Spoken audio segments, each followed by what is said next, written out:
এবার ডিমটা সব মশলার সাথে খুব ভালো মতো মিক্স করে ফ্রাই করে নিচ্ছি।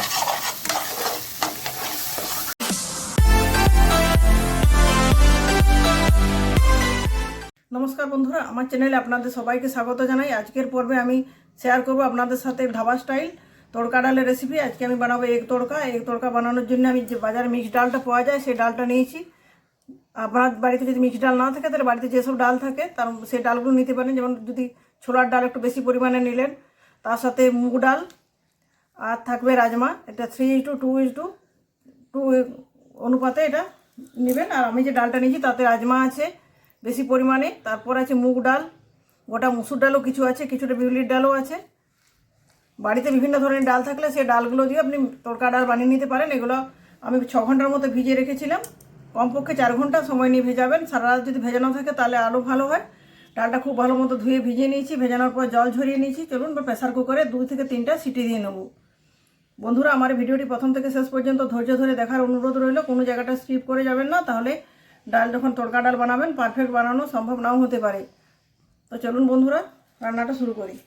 তড়কা ডাল সিদ্ধ করার জন্য নিয়ে নিচ্ছি একটা প্রেসার কুকার। প্রেসার কুকারে ভিজিয়ে রাখা তড়কা ডালটা দিয়ে দিচ্ছি প্রথমে। আমি এখানে 400 গ্রামের মতো ডাল ভিজিয়েছিলাম। এটার কোনো নির্দিষ্ট পরিমাণ নেই, বাড়িতে যে ধরনের সদস্য সংখ্যা সে অনুযায়ী এমনি ডালটা নেবেন। এরপর দিয়ে দিচ্ছি এখানে পরিমাণ মতো লবণ,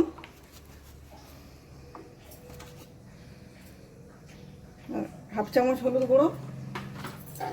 এরপর দিয়ে দিচ্ছি পরিমাণ মতো জল। রেস্টুরেন্টে বা ধাবাতে যে তড়কা ডাল বানানো হয় সেখানে জিরে এবং ধনের বাটাটা দেওয়া হয়।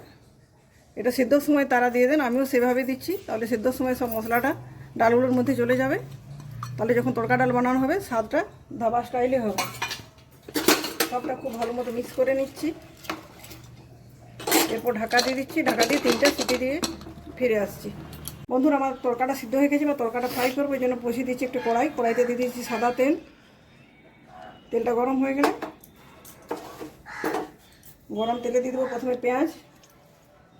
তেলটা গরম হয়ে গেছে, 2টো বড়ো সাইজের পেঁয়াজ কুচিয়ে নিয়েছি। পেঁয়াজগুলো দিয়ে দিচ্ছি।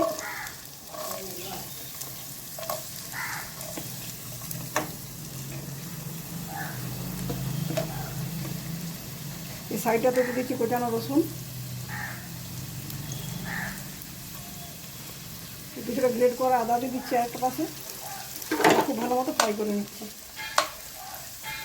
এখন বন্ধুরা, আদা পেঁয়াজ রসুন খুব ভালো মতো ভাজা হয়ে গেছে। যেহেতু সাদা তেলে ভাজছি সেজন্য কালারটা সাদা সাদা আছে, খুব বেশি চেঞ্জ হয়নি। এরপর দিয়ে দিচ্ছি বড়ো সাইজে 2টো কুচানো টমেটো, একটু আদা বাটা আর কুচানো কাঁচা লঙ্কা। এগুলো খুব ভালো মতো ফ্রাই করে নিচ্ছি। টমেটোটা অনেকটাই ভাজা হয়ে গেছে, প্রায় সিদ্ধ হয়ে এসেছে। পরে এখানে দিচ্ছি 1 চামচ হলুদ গুঁড়ো, 1 চামচ লবণ, 1 চামচ জিরে গুঁড়ো, 1 চামচ ধনে গুঁড়ো। আর আপনি শুকনো লঙ্কা ব্যবহার করছেন, যেহেতু কাঁচা লঙ্কাটা দিচ্ছি এখানে। আপনি খুব বেশি কালার করতে চাইলে অবশ্যই লাল লঙ্কার গুঁড়ো ব্যবহার করতে পারেন। এবার চারপাশে ছড়িয়ে দিচ্ছি, মাঝখানটাকে ডিমটা ভেঙে দিচ্ছি।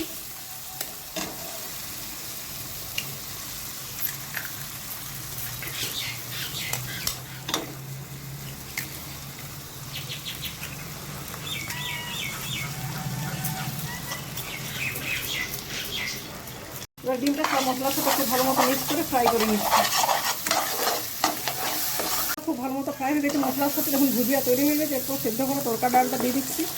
তড়কা ডালটা এমনিতে সিদ্ধ করার সময় লবণ হলুদ ছাড়াও মশলাও দিয়েছিলাম, জিরে এবং ধনে বাটা, সেজন্য এমনি এটা সুস্বাদু হয়েছে। সবটা খুব ভালো মতো মিক্স করে নিচ্ছি।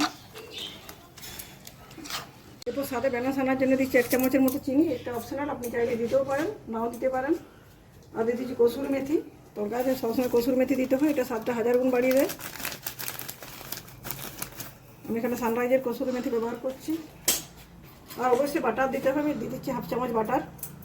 রেস্টুরেন্টে যে আমরা তরকা খাই সেই তরকাগুলো দুর্দান্ত স্বাদ হয়, কেননা তারা বাটার বা ডালদা ব্যবহার করেন। অনেক সময় তরকা বাজার থেকে কিনে আনলে দেখা যায় কিছুক্ষণ পর তরকাটা জমে গেছে, সেটাতে ডালদা ব্যবহার করা হয়।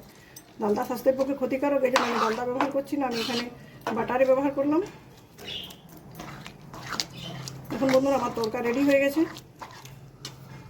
এরপর আমি গরম গরম রুটির সাথে তরকাটা সার্ভ করলাম। দেখুন বন্ধুরা, আমার ধাবা স্টাইল এগ তরকা রান্না কমপ্লিট হয়ে গেছে। দেখতেও যেমন সুন্দর, খেতেও সেরকম সুন্দর হবে। ধাবায় রান্না তরকা যেরকম ফ্লেভার আসছে সেই একই ফ্লেভার আসছে। একটা বাটিতে তরকাটা নিয়ে নিয়েছি, দিয়ে দিচ্ছি সাথে গরম গরম রুটি, পেঁয়াজ, একটা কাঁচা লঙ্কা, তরকারি উপর থেকে দিয়ে দিচ্ছি কিছুটা গাওয়া ঘি। এখানে আপনি বাটারও ব্যবহার করতে পারেন, অনেকে ডাইরেক্ট কাঁচা বাটারটা খেতে পছন্দ করেন না, যেন আমি ঘিটা ব্যবহার করলাম। বন্ধুরা, আমার রেসিপিটি কেমন লাগলো অবশ্যই কমেন্ট করে জানাবেন। আর আপনাদের কাছে বিশেষ অনুরোধ, প্রথম থেকে শেষ পর্যন্ত ধৈর্য ধরে ভিডিওটি দেখবেন।